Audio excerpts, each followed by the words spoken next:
جب اکبر نے دین الہی نکالا تو حضرت مجدد الفسانی علیہ رحمہ اس کے مقابلے میں آیا. آپ جانتے ہیں وہ تاریخ.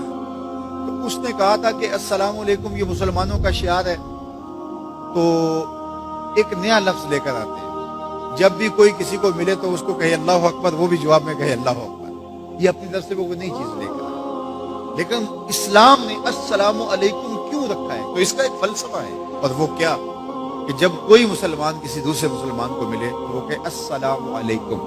اس کا مطلب ہے تیرے اوپر سلامتی ہو. تو گویا وہ ضمانت دے رہا ہے کہ میرے بھائی، تیری جان، تیرا مال، تیری آبرو، تیری عزت میری طرف سے محفوظ ہے. میں تجھے ضمانت دیتا ہوں سلام کی. اور وہ آگے سے کیا کہتا ہے؟ وعلیکم السلام. اچھا تو اگر مجھے ضمانت دیتا ہے تو تو میری طرف سے بے فکر ہو جا.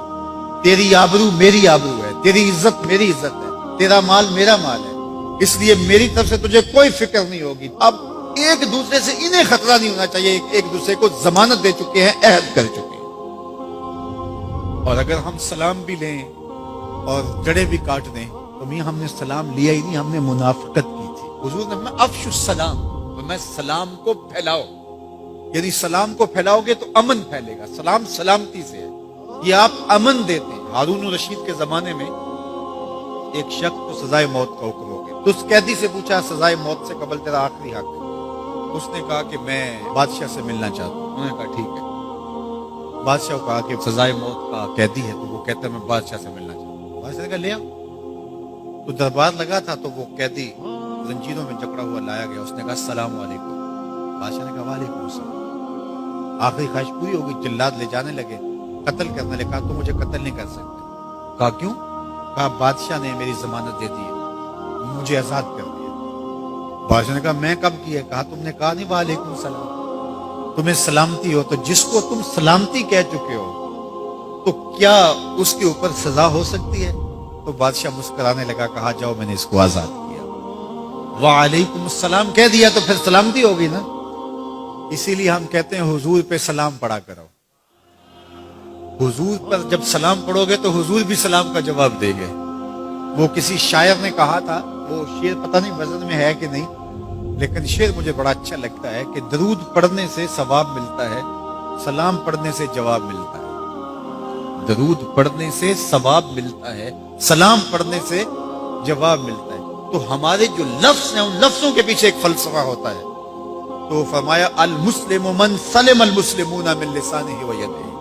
اور یہ ہم نے اپنے اولاد کو بچپن سے سکھانا ہے. اگر ہم نے ان کو اعلیٰ ڈگریاں بھی کروا دی، ان کو اعلیٰ تعلیم یافتہ بھی کروا دیا دنیاوی اعتبار سے، لیکن یہ بنیادی سبق حضور کا نہ پڑھایا، تو پھر وہ اس تعلیم کے باوسط بھی آپ کو آپس میں الجھتے ہوئے دکھائی دیں گے. اعلیٰ ڈگریوں کے باوجود بھی آپ ایک دوسرے کا گریبان ان کو نوچتا ہوا آپ دیکھیں گے، اس لیے کہ انہوں نے اسلام کا یہ بنیادی سبق تو ماں کی گود سے پڑھا ہی نہیں ہے. یہ پڑھانا ہے کہ مسلمان وہ ہوتا ہے جس کے ہاتھ سے اور جس کی زبان سے دوسرا مسلمان محفوظ ہے.